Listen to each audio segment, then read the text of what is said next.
الحمد لله رب العالمين والصلاة والسلام على سيد الأنبياء والمرسلين أما بعد فأعوذ بالله من الشيطان الرجيم بسم الله الرحمن الرحیم۔ لیلۃ الجائزہ، انعام کی رات۔ یہ رات وہ رات ہوتی ہے کہ جب رمضان گزر جاتا ہے اور عید الفطر کا یعنی شوال کا چاند نظر آتا ہے تو اس رات کو لیلۃ الجائزہ کہا جاتا ہے۔ جائزہ عربی میں انعام کو کہتے ہیں۔ اس رات کو پانے والے انعام اپنا مقدر کر لیتے ہیں۔ اس رات کو پانے والے اپنے لیے بے شمار اجر و ثواب کا ذخیرہ حاصل کر سکتے ہیں۔ کیسے؟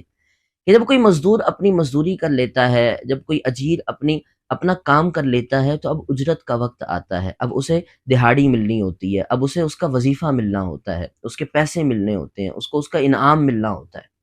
یہی صورتحال یہاں ہوتی ہے۔ رمضان کے روزے رکھ لیے، عبادت کر لی، رب کے نوافل پڑھ لیے، رب تعالیٰ کو راضی کر لیا، سارا مہینہ جو عبادتیں کی، بھوکے پیاسے رہے، خوب خشوع و خضوع سے قرآن کی تلاوت کرنے کی کوشش کی، نمازیں پڑھنے کی کوشش کی۔ اب چاند رات ہے، انعام کی رات ہے، اب انعام ملنا ہے۔ لیکن اس انعام کی رات کو اجیر آ کر یہ کہے کہ جو مزدور ہے وہ آ کر یہ کہ نہیں مجھے نہیں چاہیے، وہ لینے ہی نہ آئے اپنا انعام، وہ اپنا انعام وصول کرنے نہ آئے، وہ رحمت مغفرت کی بشارتیں حاصل کرنے نہ آئے، تو اب دینے والے کا تو قصور نہیں، دینے والے کی طرف سے تو کوئی وہ نہیں، وہ تو دے رہا تھا، اور اتنا دے رہا تھا اس نے رات کا نام ہی انعام کی رات رکھ دیا، یعنی اس رات ملنا ہی انعام ہے۔ لیکن اب نہ لینے والا آئے، لینے والا نہ آئے تو یہ اس کا قصور ہے۔ اس رات کہا جاتا ہے کہ جتنی بخششیں سادہ رمضان ہوتی ہیں، اس ایک رات میں اتنی بخششیں ہوتی ہیں، اتنی مغفرتیں ہوتی ہیں۔